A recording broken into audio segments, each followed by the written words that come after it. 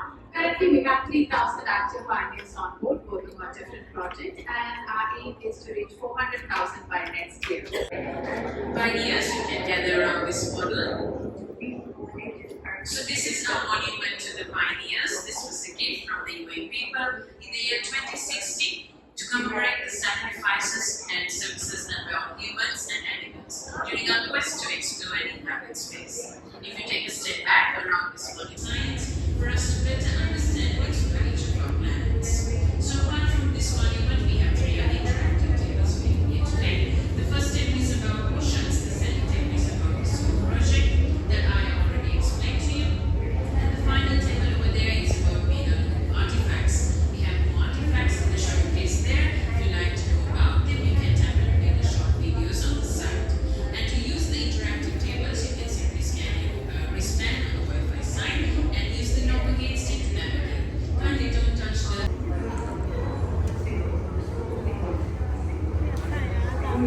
Algorithms powered by Amal process a constant stream of my biodata. They're able to detect the very beginning of influenza, cancer, Alzheimer's disease, long before I notice anything wrong.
अब मैं आपको बताता हूँ level 4 heal institute के बारे में। इसके बाद था हील इंस्टीट्यूट, एक ऐसा लेवल जो बताता है कि टेक्नोलॉजी का इस्तेमाल करके हम प्रकृति को कैसे बचा सकते हैं। यहाँ डिजिटल अमेज़न रेन फॉरेस्ट का अनुभव था, पेड़ों के DNA scan, wild life protection और एनवायरनमेंटल प्रोजेक्ट्स की अद्भुत कहानियाँ।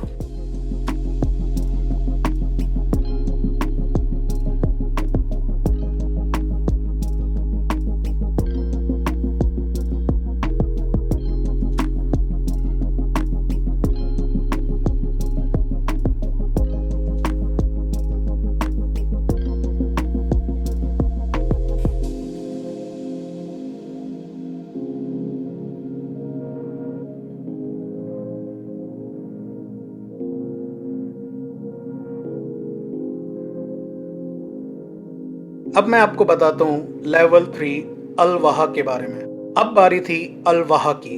यहाँ टेक्नोलॉजी नहीं बल्कि आपके सेंसेस को रिफ्रेश करने का मौका मिलता है। यहाँ साउंड थेरेपी, मेडिटेशन और लाइट इंस्टॉलेशंस के बीच बैठकर ऐसा लग रहा था जैसे हम किसी और दुनिया में आ गए हों। अब बारी है लेवल 2 की, टुमारो टुडे, और फिर आया मेरा फेवरेट लेवल टुमारो टुडे। यहाँ दुनिया की सबसे इनोवेटिव टेक्नोलॉजीज थी, फ्लाइंग व्हील्स के मॉडल, सस्टेनेबल एनर्जी प्रोजेक्ट्स और सबसे खास एमेका, दुनिया के सबसे एडवांस ह्यूमनॉइड रोबोट्स में से एक। इसके फेस एक्सप्रेशंस और बातचीत करने का तरीका इतना नेचुरल था कि आप भूल जाएं कि ये रोबोट है। My name is Annika. I'm a humanoid robot and I work for the Museum of the Future. What is Do you your have any questions for me? what is level 1 था futures heroes के बारे में, जिसमें kids zone था। यह एक पूरा level बच्चों के लिए है। यहाँ बच्चे खेल खेल में सीखते हैं, टीम वर्क और क्रिएटिविटी के जरिए टेक्नोलॉजी को समझते हैं। अब मैं आपको बताता हूँ फोटो और सीनिक व्यूज के बारे में। दोस्तों, यहाँ एक और दिलचस्प चीज थी। म्यूजियम स्टाफ आपके लिए प्रोफेशनल फोटो क्लिक करते हैं और अगर आप चाहें तो उसकी हार्ड कॉपी ले सकते हैं, जिसका प्राइस लगभग 125 दिरहम्स, जो इंडियन करेंसी में लगभग 2800 था। ये जरूर थोड़ा महंगा है, लेकिन यादगार है। अगर आप लेना चाहें तो ले सकते हैं। और हाँ, म्यूजियम के बाहर और ऊपर से दुबई का जो नज़ारा मिलता है वो किसी पोस्ट कार्ड से कम नहीं रहता। हमने यहाँ ढेर सारी फ़ोटो और वीडियो बनाई जो मैं आपके साथ इस व्लॉग के माध्यम से शेयर कर रहा हूँ।